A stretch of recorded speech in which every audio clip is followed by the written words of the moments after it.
Day 107.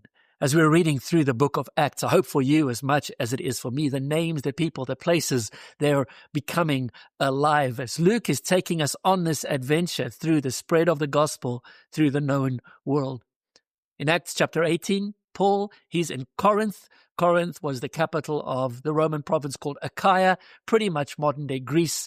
And there he meets two other Jews, Aquila and Priscilla. They are tent makers, leather workers, the same as Paul. And so Paul works with them. This is where the concept of tent making in modern ministry comes from, one who works to sustain himself.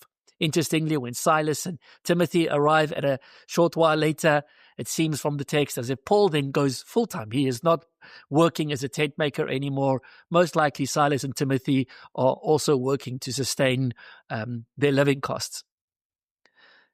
Paul is ministering to the Jews in the synagogue, as was his habit, his way throughout the cities that he traveled to. And once again, the Jews turn their back on him and they begin insulting him. They are rude to him, and he decides at some stage, I'm not going to keep wasting my time with people who don't want to hear. I'm going to spend my time preaching to the Gentiles. A number of the Jews, some of the leaders of the Jews, they actually became Christians in this time as well. And Paul stays a long time in Corinth.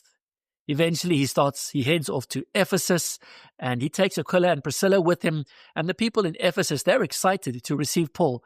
Ephesus was the capital of the Roman province Asia. You'll remember from a couple of chapters ago, the Holy Spirit prevented him from preaching in Asia at that time. Now he's in Asia.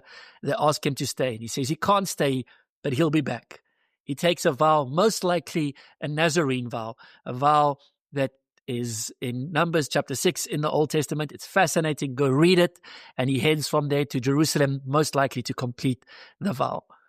In the meantime, a man named Apollos, he's arrived on the scene. He is at Ephesus and he is teaching boldly and he is teaching well, but he is not teaching completely accurately. And so Aquila and Priscilla, who have now spent the best part of 2 years probably with Paul, learning from Paul, they take him aside and they disciple, in a sense, this man. They help his theology, they straighten him up a bit, and he continues ministering and ministering powerfully. And then he asks for a letter. He wants to go to Corinth, which is in Achaia, and they write a letter to the church in Achaia and say, when Apollos arrives, receive him. And so he goes and he adds great value to the church in Corinth.